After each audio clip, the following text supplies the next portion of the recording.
What's up, everyone? Welcome to the 𝐤𝐤𝐤 Tactical channel. My name is Michael Woodland, and today we're going to discuss a project to give back.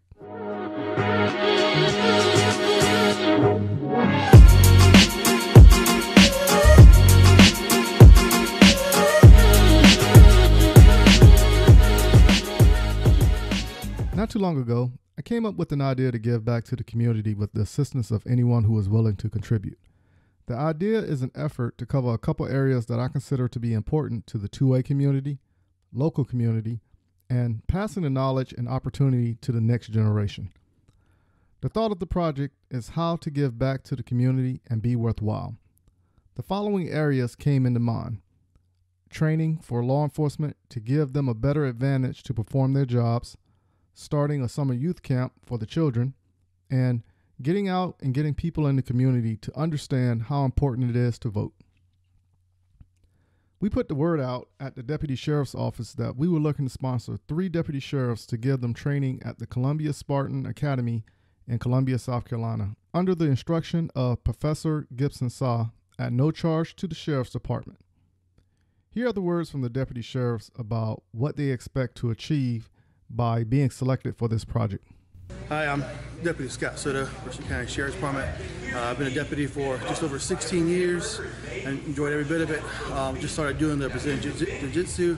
What I'm hoping to get out of it is all the techniques learning to help benefit me in my job in the case that I need to get into an altercation with somebody, and of course the training, the weight loss, and getting into better shape as well. My name is Bryce Hughes. I'm a deputy with the local sheriff's department, and I would like to do this program to help me to be able to use more hands-on techniques on the street, on my job, instead of having to immediately go to intermittent or deadly weapons in case of an incident, a serious incident. So I'm Brianna Kramer. I'm a police officer, and I really want to do jiu-jitsu because I do not know how to fight. I've never gotten into a fight, and I feel like that is something that, as a police officer, you need to know how to do. And even on your regular day basis, I think fighting is something everyone should know how to do. We wanted to start a summer youth camp to give the selected kids an opportunity to get training within the sport of shooting, at the same time giving them a goal for something to attain to as well. The last topic of the project is to get out there and get people registered to vote and explain how important it is to do so. Let's break it down even further to have a more clear understanding as to why. Understanding how the budgets work for an organization like a law enforcement department, it is clear to me that the training the law enforcement officers received at the academy is the bare minimum.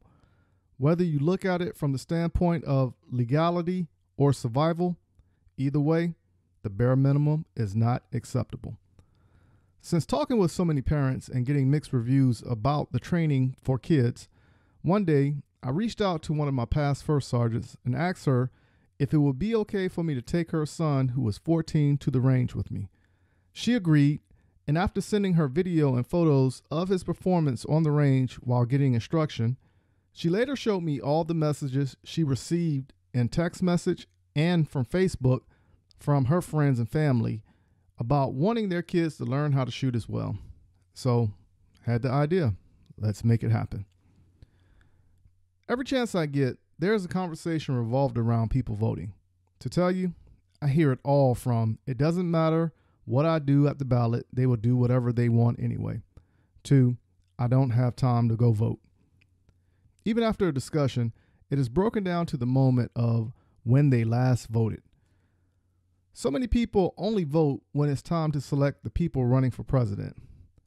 When you ask a simple question like, why are the people in power trying to prevent certain people from voting, or even about voting at the local level, you get the deer in the headlight look. We all have to understand that history should be a learning lesson where we should not make the same mistakes again. We often see officers of the law resort to their firearm in a situation when it is not necessary. But the only reason being is that they refer back to their last form of training, which was the minimum. So let's give back and make them better with training, assessing the situation better, getting in shape, and using their natural talent of communication to handle a situation with jiu-jitsu. Another moment in history that rings a bell for me is marksmanship training that took place in World War II for snipers.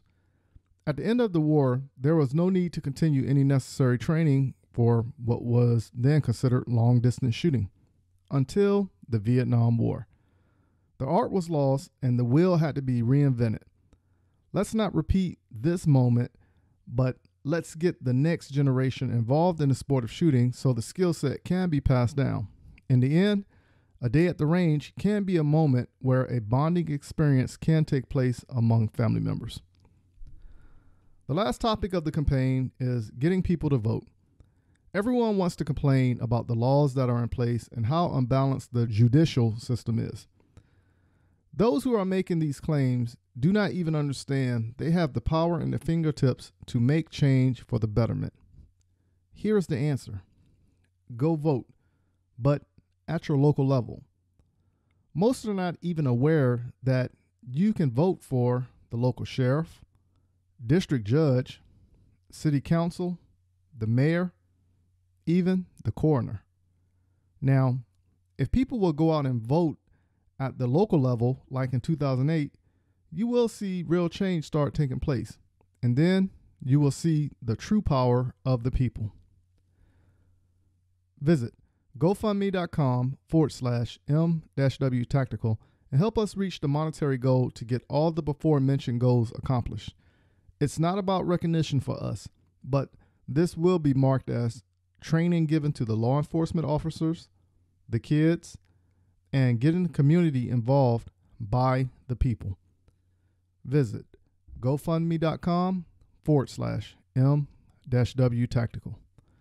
For those who are looking to contact me, visit m-wtactical.com, but make sure you go to our Instagram and Facebook page and follow us there also. If you decide to give me a call, please leave a voicemail or text message, and I promise I will get back to you. Until next time, keep shooting, keep practicing, and have fun.